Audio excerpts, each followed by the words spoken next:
안녕하세요, 박준영입니다. 요즘 경기가 좋지 않다고 하지만 신차는 계속해서 출시되고 있죠. 상반기에도 벌써 많은 차들이 나왔고 하반기에는 더 많은 신차들이 쏟아질 예정입니다. 근데 벌써 6월이 다 지나고 이제는 하반기에 접어들었죠. 내년 상반기에 출시될 예정인 차량들도 이제는 로드 테스트를 진행하고 있는데요. 최근엔 도로에서 정말 특이하게 생긴 테스트카 한 대가 포착되고 있습니다. 아, 이거 차가 왜 이렇게 생겼나 이런 말이 절로 나올 수준이죠. 이 차는 바로 현대 스타렉스의 후속 모델입니다.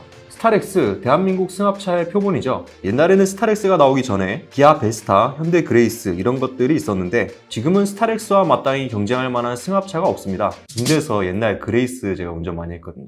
그레이스 과자 아니에요? 미니버스로는 이제 솔라티나 르노 마스터가 있긴 합니다만 사실 스타렉스의 직접적인 경쟁 상대는 아니죠. 지금 판매 중인 스타렉스는 2세대인데 무려 2007년에 출시가 되어서 페이스리프트만 2번을 거치며 지금까지 명을 이어오고 있는 사골 모델입니다. 2015년에 부국 변경을 한번 진행하고 2017년에 2차 페이스리프트를 진행했는데 나온 지 13년 된 차가 얼마나 좋을까요? 엔진 미션은 단 한 번도 바뀐 적이 없고 안전장치 역시 에어백은 앞좌석에만 적용되고 많이 팔리는 11인승이나 12인승 모델들은 안전벨트도 뒷좌석에 모두 2점씩이 적용됩니다. 상품성 개선이 아주 시급한 상황이죠. 차로 이탈 보조, 반자율 주행 장치 이런 거는 기대할 수도 없습니다. 13년 된 차에 이런 거는 사치죠. 이 스타렉스랑 비슷하게 나온 차가 2008년에 나온 모하비, 걔도 한 번도 안 바뀌었잖아요. 페이스리프트만 2번, 3번 하면서.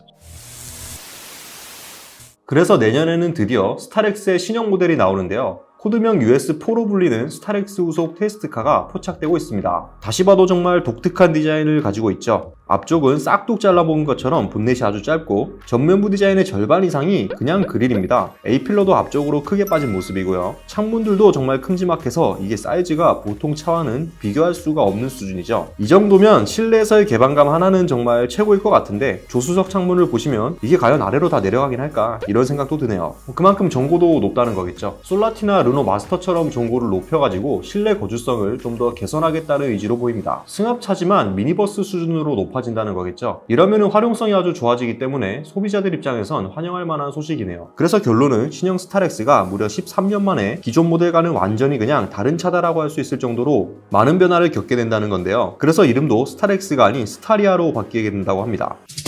스타리아, 롯데리아, 스타벅스, 집게리아 이런 거.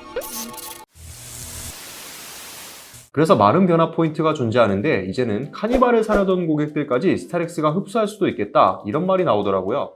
기존 모델로 비교해보자면 승차감이나 사양 측면에서 그래도 스타렉스가 카니발에게 비비기는 어려웠죠. 카니발은 좀 더 패밀리카 이미지가 강했다면 스타렉스는 화물차, 학원차 이런 인식이 강했습니다. 하지만 신형 스타렉스는 플랫폼 변경으로 하체 구조가 완전히 바뀌어서 후륜 서스펜션 역시 기존의 판스프링이 아닌 카니발과 비슷한 형상으로 디자인되는 멀티링크 서스펜션을 탑재한다고 합니다. 스파이샷에서도 이게 포착이 되었죠. 하체 구조와 서스펜션까지 모두 변경하면서 신형 스타렉스는 승합차지만 승용차에 가까운 수준의 승차감을 구현할 것이라고 하는데요. 그러면은 자연스레 카니발 수요층과 겹치지 않을까 싶네요.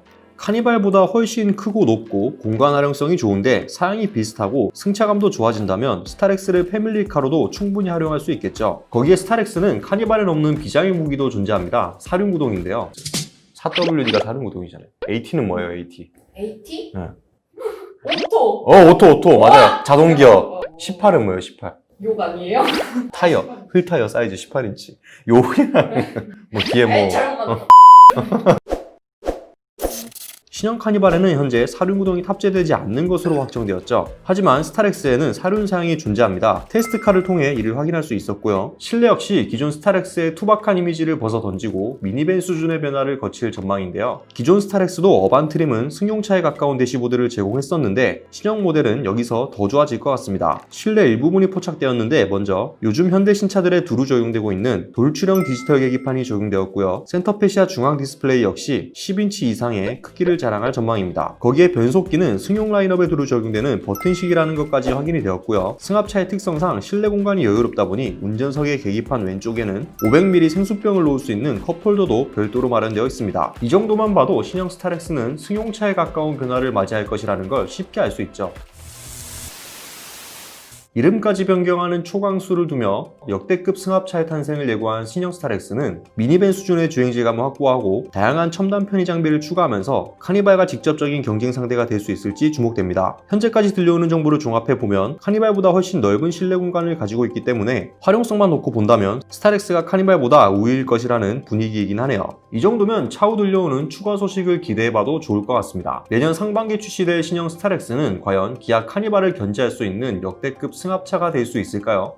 근데 정말 이거 디자인은 아직 위장막을 둘러쓰고 있는 테스트카인데 정말 적응하기 어려운 그런 독특한 디자인인 것 같아요. 여러분은 어떻게 생각하시는지 댓글로 많은 의견 남겨주시면 감사드리겠습니다. 영상이 좋으셨다면 구독과 좋아요도 잊지 마시고요. 오늘 소식은 여기까지입니다. 오토포스트 스파이샤 플러스였습니다. 감사합니다.